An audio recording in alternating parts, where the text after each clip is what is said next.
안녕하세요. 군사돋보기입니다. 아무래도 푸틴 러시아 대통령의 정치 생명이 올해인 2023년을 넘기지 못할 것이라는 매우 신빙성 있는 분석이 미국 NSA와 함께 세계 최고의 감청 분석 능력을 가진 덴마크 군사정보국 FE로부터 나왔습니다. 현지 시각 12월 31일 덴마크 군사정보국은 연례 보고서를 통해 푸틴 러시아 대통령이 불치병을 앓고 있는 것은 아니지만 건강이 악화되고 있으며 이 문제가 결국 그를 올해인 2023년 러시아 최고 지도자의 자리에서 끌어내리는 결정적인 원인이 될 수 있다고 분석했는데요. 그 원인은 몇 년 동안 푸틴이 강한 지도자의 면모를 보여주기 위해 벌여왔던 각종 허세쇼에 있다고 합니다. 최근 몇 년 동안 푸틴 러시아 대통령은 강한 지도자의 이미지를 심어주기 위해 상의를 벗은 채 곰을 사냥하는 모습을 보여주거나 매년 선수들과 아이스 하키 경기를 진행하기도 했습니다. 뿐만 아니라 사격 활동을 하거나 승마를 하는 모습을 보여주거나 유도 경기 중 선수들을 넘어뜨리는 장면을 보여주며 자신의 건강한 모습을 과시해 왔는데요. 그러나 덴마크 군사정보국은 이런 과정에서 푸틴이 몇 번 정도 낙상 사고를 겪었고 1952년생인 푸틴 러시아 대통령의 나이가 많다 보니 이제는 이로 인한 만성 통증에 시달리고 있다고 합니다. 덴마크 군사정보국은 푸틴이 암투병 중이라는 소식도 사실이라고 하는데요. 러시아 최고의 종양학자로 불리는 예브게니 셀리바노프 박사를 비롯한 10여 명의 의료진으로부터 푸틴 러시아 대통령이 갑상선 암 치료를 받아왔고 지난 2월 말 이번 전쟁 개전일에도 암 치료를 받아야 했다고 밝혔습니다. 이처럼 여러모로 푸틴의 건강은 빠르게 악화되고 있는데 문제는 러시아의 실세인 실로비키 파벌이 더 이상 강한 지도자의 면모를 보여줄 수 없는 푸틴을 쫓아낼 가능성이 있으며 아마도 이 때문에 올해 러시아 내에서는 무언가 급변 사태가 일어날 수 있다고 덴마크 군사정보국은 밝혔습니다. 이 정보가 상당한 신빙성을 가지는 이유는 덴마크 군사정보국의 감청 능력이 미국 NSA와 더불어 세계 최고 수준이며 이번 분석은 러시아의 수도 모스크바의 크렘린을 상대로 했기 때문인데요. 내가 당신 이메일이나 당신 아내의 핸드폰을 보고 싶으면 이 시스템을 이용하면 그만입니다. 당신의 이메일이며 비밀번호, 통화기록, 신용카드까지 알 수 있으니까요.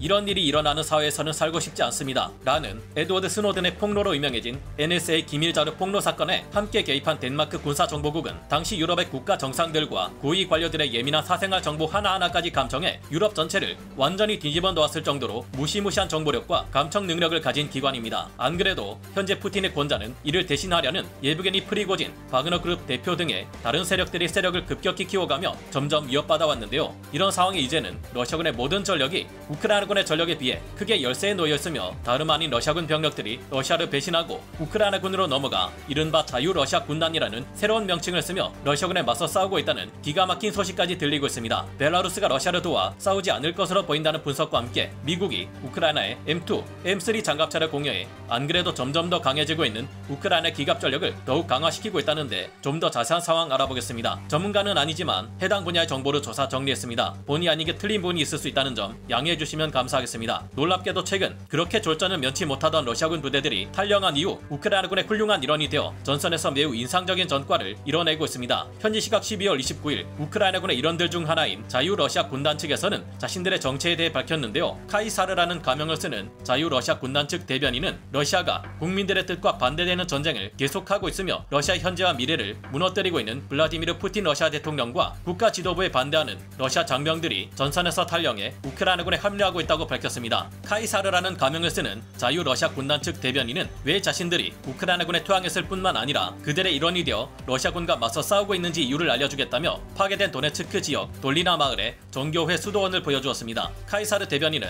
러시아는 파괴를 추구한다. 나는 조국을 배신한 반역자가 아니라 러시아의 미래를 생각하는 진정한 애국자이다. 군인으로서 조국을 좀먹는 푸틴 정권과 악에 맞서 싸우는 것이 우리의 역할이다. 라고 강조했는데요. 카이사르는 41세의 전 러시아군 장교 출신으로 개전 초 러시아군에서 탈영해 지금까지 자유러시아 군단의 간부로서 활동해왔다고 하는데요. 이들은 모두 우크라이나 국기 표식과 함께 러시아 내에서 일어나고 있는 반전 운동의 상징인 백청색 3색기 깃발과 표식을 사용하고 있습니다. 물론 이들이 우크라이나군의 신뢰를 받기까지의 과정이 쉽지만은 않았다고 하는데요. 이들은 우크라이나군의 백기를 들고 투항한 이후 여러 번에 걸친 신원조사를 받았고 심리검사와 거짓말 탐지기 등을 동원한 자세한 조사 과정 끝에 그들과 전선에서 함께 싸울 수 있게 되었다고 합니다. 자유러시아 군단의 존재가 처음 알려진 이유는 지금까지 이들이 우크라이나군 국제의용병 군단의 일원으로서 싸워왔기 때문이지만 이제 이들의 규모가 커지면서 별도의 부대로 창설되었다고 합니다. 이들은 자유러시아 군단이 된 이후 우크라이나 측으로부터 제대로 된 급여와 보급을 지급받아왔고 최소 2달 이상의 선진적인 군사훈련을 제공받은 다음 전선으로 투입되었다고 하는데요. 군인으로서 제대로 대우해주고 신뢰해준 우크라이나 측의 호의에 이들은 뛰어난 활약과 전과로 보답했다고 합니다. 현지 시각으로 지난 12월 28일 한 우크라이나군 장교 또한 AFP 통신과의 인터뷰를 통해 자유러시아 군단의 장병들에 대해 매우 의욕이 넘치고 프로페셔널한 전사들이라 치켜 세워주었는데요. 그들은 현재 우크라이나 군들과 함께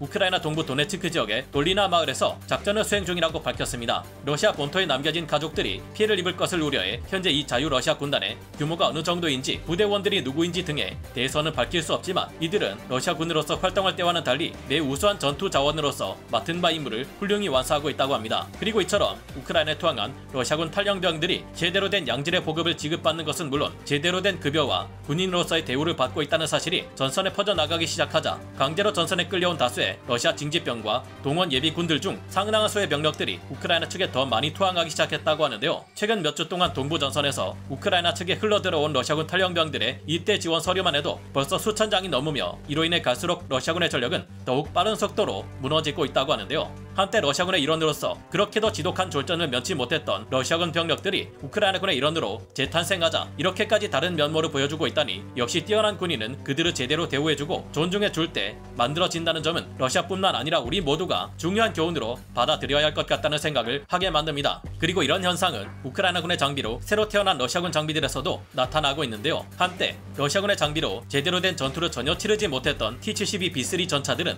우크라이나군의 장비로 새로 태어나 매우 뛰어난 활약을 보여주는 경우가 자주 목격되고 있습니다. 이처럼 많은 수의 러시아군 장비들이 우크라이나군 장비로 넘어가면서 결국 우크라이나군의 기갑 장비가 러시아군의 기갑 장비를 압도해버리는 믿기 힘든 기적이 일어나고야 말았는데요. 지난 한 해 러시아는 세계 2위의 군사 강국에서 이제는 도대체 그 순위가 어디까지 내려갔을지 알 수 없는 한심한 지경이 되었습니다. 2월 24일 이번 우크라이나 러시아 전쟁이 발발하기 이전까지만 해도 러시아 전차 보유량은 현역으로 운용 중인 것만 3천여 대, 시장 물량까지 포함할 경우 무려 1만 2천 대에 달했는데요. 이는 명실상부한 세계 최대 수준의 전차 보유량이었으며 고작해야 T-72 전차 초기형 200여 대, 노후된 T-64 전차 600여 대, T-80 전차 초기형 100여 대 정도로 모두 합쳐봐야 900여 대 수준인 우크라이나군의 전차 물량으로는 도저히 상대할 수 없는 수준일 것으로 짐작되었습니다. 그러나 전쟁이 발발한 이후 10개월이 지난 지금은 이 상황이 완전히 180도 바뀌어 우크라이나군의 전차 보유량이 무려 1800대에 달하는 수준에 이르렀다는데요. 이에 대한 분석은 지난 12월 23일 미국의 워싱턴 포스트 보도를 통해 크게 알려졌습니다. 현재 우크라이나군은 미국과 폴란드를 비롯해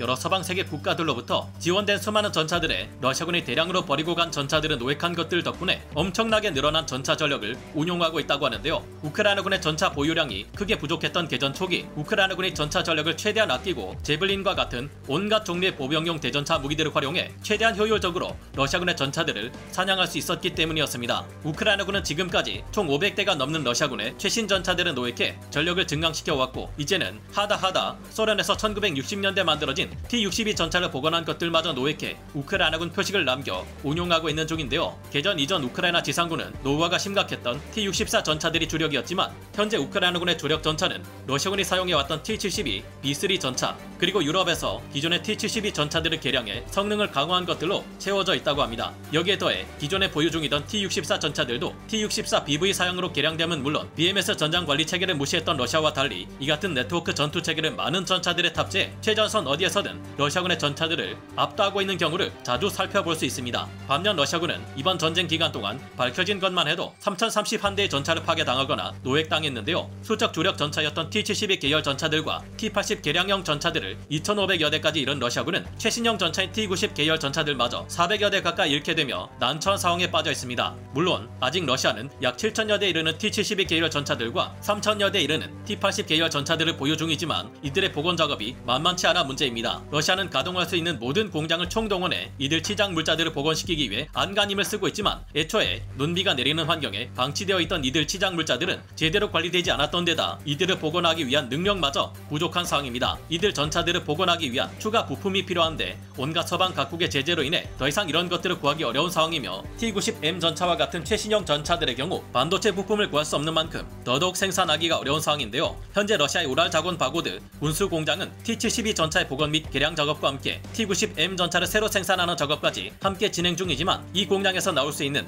월 평균 전차 출고량은 30대를 넘기 어려운 상태입니다. 우크라이나군이 보유한 어떠한 대전차 무기에도 한 방에 쉽게 박살난다는 2세대 고물전차 T-62마저 부품 수급이 어렵다는 문제 때문에 현재는 한 달에 40대에서 50대 이상 공급되기 어렵다고 하는데요. 이처럼 어느 때보다 유리한 상황을 맞아 곧 땅이 얼어붙는 1월 중순이 되면 우크라이나가 영토 전반에서 러시아군 전력들을 도미노처럼 연쇄 격파하고 다시는 그들이 영토로 침범해 올 수 없도록 영원히 쫓아낼 수 있게 되기를 기원해봅니다. 오늘 군사 돋보기 여기서 마치고요. 다음 시간에 다시 돌아오겠습니다. 감사합니다. 영상을 재밌게 보셨다면 구독, 좋아요, 알림 설정 부탁드리겠습니다.